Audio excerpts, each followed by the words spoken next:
I'm Nash, and in the studio with me is the one and only Tom DeLonge from Blink-182. Well, hello. As promised, and I'm very impressed. You literally walked in the door at 2 o'clock. I'm that? I'm very punctual. I'm a professional, right? I know, but I've known you since the young days, Tom, and you are that professional. It's a whole new me that's here today. I think it is. I mean, you guys staple in punk rock history, of course. You're a little older now, a little wiser now. Handsomer. More handsome, super cute. But there's been a lot of serious situations that have arisen, of course, and you broke up for a little while. So we don't need to go into the deepness, drama of it all. But you guys are back together, and here comes a new album. We just wanted a really good story. We didn't have a good story, so we figured we just had to create a bunch of drama and tragedy, and you know, get something worth putting on a VH1 documentary. And so now we have that, so we can get back together because we created that. You guys are all from different neighborhoods, and is that why you titled the album Neighborhoods? And like I read that the strength of being from so many different places is why you're so good together. Yeah, I think that you know, our new record is called Neighborhoods, and everyone goes, well, why did you choose that word? I think that, you know, when you look at the three of us, we all grew up on the same type of punk rock bands, but in very different locations. You know, Mark grew up in the deserts of California where they test bombs. So I think the radiation seeped into his brain a little bit, turned him into him. And then Travis grew up in an area that was kind of east of Los Angeles, lots of gangs, you know, and broken families. And I grew up in a cookie-cutter suburban neighborhood, got kicked out of high school, and my parents hated each other, you know. And then we all come together, and then as our adult life, we live in, I mean, Mark now lives in London. Travis lives in outside of LA, and I live in San Diego. And I listen to stadium rock, Travis listens to hip-hop, and Mark listens to indie rock. So, I guess the different locations, the different neighborhoods we grew up in, and the different neighborhoods we are at now, I think it's just appropriate to call that. That was a long answer, I'm sorry. That was a perfect answer for the Neighborhoods title. I know. How's the reaction been to your album? It's already out now. It's like insane. Like, we can like... It's like anything we do, people are into these days, which was like, I'm pissed about it because of how many years we were a band where no one took us seriously. Well, I mean, how could they? We were naked and doing masturbation jokes, but fair enough. But like now, it's like it's the best time to be, you know, in this band is like, because I don't know, everything we do gets received very well. So we feel like we can take more risks. We feel like we can. We can do anything we want to do as not only artistically but just as a band, and how we approach our music and our business and all that kind of stuff. We can just be interesting. So yeah, I don't know. I pulled up, and the day it came out, I was like at an intersection going somewhere, and actually I think I was going to a radio station, but I was in a car where it's tinted out windows, and the car pulled up next to me. He's got his new Blink CD, and he's thumbing through the thing, and I'm just going, man, you know. But he looked like he just got it, you know. Did you roll down your window and call out to this guy? Yeah, I was like, you owe me a couple of bucks. I was like... You should have bought him beers. I should have, I know. But no, it's cool. It's really cool. It's been a long time coming. We worked hard on this, so... It has been a long time coming. Yeah. 8 years. Most bands break up and don't ever get back together, let alone be able to make a record, and then make a record that's probably better than anything they've done, you know? Or at least, you know, as good.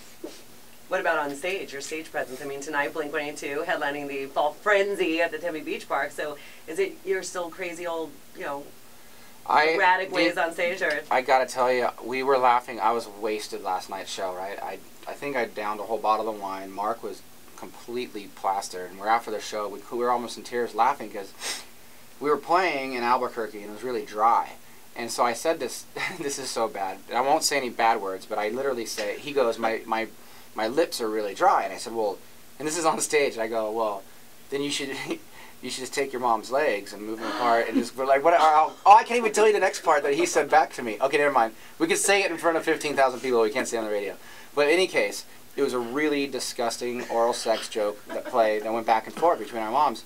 But the delivery and his rebuttal to what I said was so awesome. And all I was thinking about at the moment, I was like, but we just have this new record. We're like, we're so adult now, and it's so dark, the record, it's so artistic, and I know we have not changed at all, I guess. Good. No, you grow older, but you never change who you are. I know. What about that whole video that went all over viral on YouTube with you saving was it a grasshopper or a oh, the praying mantis? The praying mantis. You saw that? Oh, yeah. How many people? TMZ had that on there. I don't know if... That's weird. I didn't. You stopped a show. Well, the thing was as big as my. I'm 6'4" and as big as my hand. So I was the and like you can't kill that thing because at that point it's like killing a puppy. You know, it's like so big. But you know it's what? Bad luck to kill it. And yeah, so we saved it. Or I did. People of Arizona, I saved the praying mantis, and I took it over and we got rid of it and went over to the side of the stage to my my guitar tech, and here they're playing with it. It flies away, and flies right back to me. And that's pretty magical. But you know what's even crazier is the very next night at the next show, another praying mantis showed up, and this one was about 3 inches long, right on my microphone stand again. It was the trippiest. I never see those bugs ever. That's crazy. It was really weird. Actually, that's really good luck. And they look at you and they stare and they move their head all weird. It's really kind of odd. They look like aliens. Do you think, like, do you believe in that? Like, if someone from your past, like who passed away, and like they're coming through to you through a praying mantis? Yeah, I was thinking like maybe that was Liberace. Just showing up and he's like, hey. Why don't you tell everyone what you just told me about how you came up with Ghost on the Dance Floor? Oh, okay. I was taking a shower and the water was running down my chest. That's not it. Oh, okay. That was something there. All right, fair enough. No, I'm a huge fan. There's a band called Oingo Boingo from the 80s. Danny Elfman, the singer, you will know him because he scores all of Tim Burton's movies. So when you see The Nightmare Before Christmas and Jack the Little Doll and Sally, Jack sings those. That's Danny Elfman. That sounds like Oingo Boingo, and not kinda. At least that's his voice, whatever. But they had a song called Dead Man's Party, which was largely featured in Rodney Dangerfield's Back to School movie in the 80s. I'm dating myself a little bit, but yeah, no. So they had the song Dead Man's Party. So everybody's come and leave your body at the door, leave your body and soul at the door. But it's a party. It's like a dance song. And I thought it was cool, so I wrote a song that was a dance song, kinda. Ghost on the Dance Floor. You know what? The song Up All Night, that was your first single release from the album that we played, and I gotta tell you, that was weird reactions. You know, because you start off with this heavy riff, right? Then it goes all kind of mellow. It kind of reminds me of your Angels and Airwaves, and then ends with a bang. Yeah, yeah. That's. I think that was an easy choice for the band because it was something we haven't necessarily done before. It was something that was going to get people is a little polarizing. You know, it was putting our foot deeply in the waters of new territory, which I think we wanted to let people know that's kind of what we're doing with this record and as a band. So. Yeah, Up All Night, it was a good choice. But I think it's also a song that the people that go, oh my God, it's so heavy and it's just not the same, but you start to find the melodic kind of undertones in it. The more you listen to it, you kind of go, wow, this is actually a really melodic song. A lot of your songs on Neighborhoods are melodic. Yeah, well, everything with Blink's melodic, really, kind of. We're a pop-punk band, so. If it wasn't catchy, we wouldn't even, you know, that's like... Well, tonight at the show, are you going to go deep into your older stuff, too? Yeah, like my brother. My brother's 3 years older. Oh, that was the dumbest joke ever. I'm gonna go. You're so sexual. Every time I say something, you twist it. I know. It's